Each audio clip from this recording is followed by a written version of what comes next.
be sure to check out Rob Plays. There you can hang out with me while we play video games and talk about life stuff. So as we continue our discussion on DC Rebirth, for those of you guys that had a chance to see my episode of Comics and Coffee on Sunday, we had talked about how with Hickman's Fantastic Four and with those various videos being ongoing stories in the background of my regular videos, that I was kind of experimenting with you guys. I was looking to see how you guys would be receptive to having double videos almost every day and having stories in the background of our existing content on, character discussions and different things like that. And so what I want to do is I want to start paying a little more attention to DC, simply because it really didn't make any sense to change from Marvel Explained to Comics Explained if I'm not going to give DC some due diligence. And to be honest, I'm really just now getting around to reading a lot of the DC Rebirth content, but I'm absolutely loving Batman. And so what I want to do is basically run over this story, I guess the entire 6-part series, Batman I Am Gotham. And we're going to do one video over the course of this week, or I guess one issue over the course of this week, so you guys will get the full brunt of the experience and decide for yourselves whether or not, Batman from DC Rebirth is something that you're interested in picking up. But I Am Gotham, of course, is the official start of Batman Rebirth in DC Comics under the writing of Tom King. Now, one of the big differences here is in the Batman Rebirth #1 issue, that was basically kind of giving us a status quo. And what it was telling us is that Duke Thomas, a character who appeared as part of Snyder's run on Batman, who was the leader of the vigilante group calling themselves Robins, that he's basically been taken under the wing of Batman as the new Robin. And so at this point, we basically had several Robins. Of course, the first was Dick Grayson, the second was Jason Todd, the third was, I think, Carrie Kelly, followed by Stephanie Brown, and then I think we got into Tim Drake, but I'm not gonna swear that I'm correct about that chronology. Well, Duke Thomas comes to us as the newest Robin, and so this basically gives us a chance to see how Batman is relating to him. Now, what we do here is we initially pick up in a flight. Now, in terms of the people in this flight, they're not extremely important for this first issue, but it does give us some context. Right now, we basically have Bruce Wayne and we have Commissioner Gordon talking to one another. Now, they're talking about how there was a raid on Fort Marshall, but that somebody had basically taken off with a handful of rockets. Somebody had taken off with weapons. And the question was, well, what are they going to do with them? What's the big plan here? But even then, they're not really talking too heavily about it. And so it's just kind of like, okay, what direction are things really going in here? Because Tim King is basically playing the very slow road here. He's playing the very slow game, so to speak.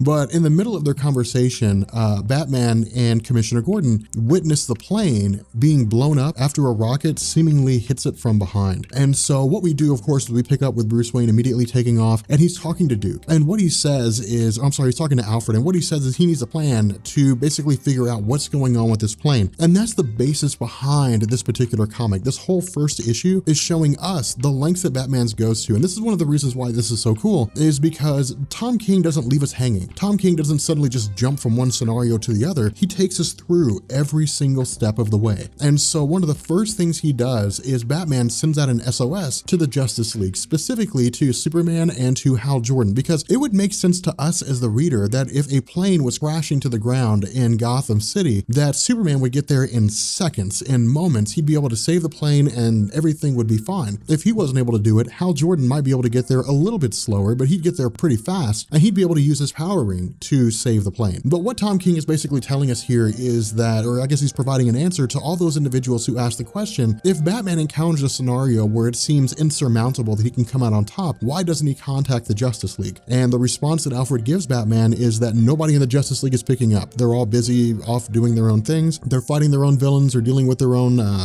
individual problems, and they're just not available to help Batman. And so this allows us to continue on with this line of thought that Bruce Wayne is going to have to be the one to save this plane. And so what he does is he starts talking to Duke, and this again is really cool because this is not something that we see very often. With Duke and Batman conversing, what Duke says is that there is a time frame here, that the plane is, that Batman himself will have to drive at about 122 miles per hour, that he will have to hit a ramp, so to speak, or hit a bridge at a certain angle, and then he'll have to take off and he'll have to jump from the Batmobile Batmobile, and you'll have to land on top of the plane. And so they're basically just working out exactly how this is going to happen. And again, this is really cool because usually, even with Scott Snyder's Batman, as great as it was, usually he simply just jumps from one scenario to the other. And the extent of detective work comes in the sense of Batman analyzing some little detail, but we don't really see them going over the mathematical angles. And all this really does is show us how smart Bruce Wayne is. That Bruce Wayne isn't simply just a guy that can put clues together. Bruce Wayne is a guy who has, mathematic probabilities, statistics rattle around in his head, and he's able to calculate those incredibly fast with the assistance of Duke. And so what we do here is we pick up with Batman jetting out of the Batmobile and landing on top of the plane. Now this is actually pretty awesome because he's talking to Commissioner Gordon, and Commissioner Gordon again is basically driving under this plane trying to get to where it's going to land, and to the best of everybody's estimates, including Batman himself, that it's going to land in the tri-corner yards. And Batman's idea is to keep this from happening. And the reason why is because if it did, there are crowds of people there,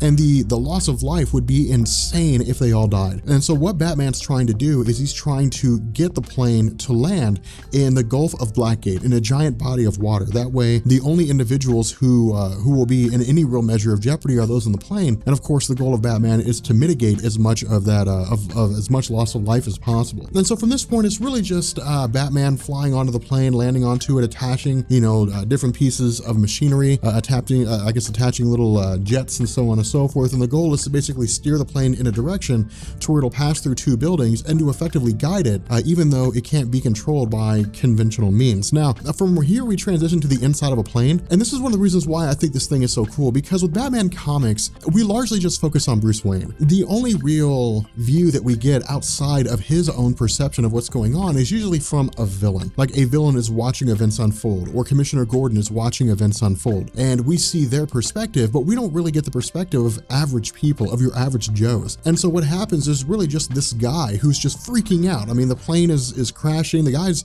terrified, rightfully so, and he's basically saying, like, they're in Gotham City, all they have is Batman. It'd be better if they landed in Metropolis because Superman would have saved them instantly. It'd be better if they landed in, Coast City because Hal Jordan would have saved them, or Jessica Cruz, or, any number of other factors. Simon Baz, for example, probably could have saved him, but they're in Gotham City. There's a man that flies, that glides around as a bat. What can he possibly do? Because he's just a regular guy. At the same time, he thinks that, he starts saying things like maybe they deserve it because they live in a city full of criminals that have gone absolutely insane. And so this isn't really designed to point to some greater picture. This isn't really designed to point to some great, big, huge concept. It's simply to show that different people react to situations differently. And this is just kind of gives us a bigger understanding, or a better understanding, of how regular Joes deal with life and death in the face of Batman doing what he can to basically save their lives. And so the result here is that while Batman is attaching various artifacts, what he does is he starts talking to Duke. And this is one of the ways in which the Batman story really starts to get cool. This is one of the reasons why I think Tom King is doing such a great job writing. Bruce Wayne's perception begins to shift away from complete confidence in the fact that they're going to be able to save the people on this plane to the possibility that he might die. And the way that this happens is as Alfred is talking to Bruce Wayne, and as Bruce Wayne is talking to Alfred, what he says is, or I guess what he asks is, would his parents be proud? Now, this is basically just kind of Bruce Wayne accepting his fate. This is Bruce Wayne accepting the fact that he may not live here. Now, of course, we switch to a scenario whereby somebody is watching or standing over the body of another individual, and this person seems to have been the one that shot the rocket, that shot the plane down, and this person's dead. We don't really know who this individual is that's watching him, but the result is that we switch back to, Batman's conversations with Alfred, and Batman's basically kind of getting his affairs in order.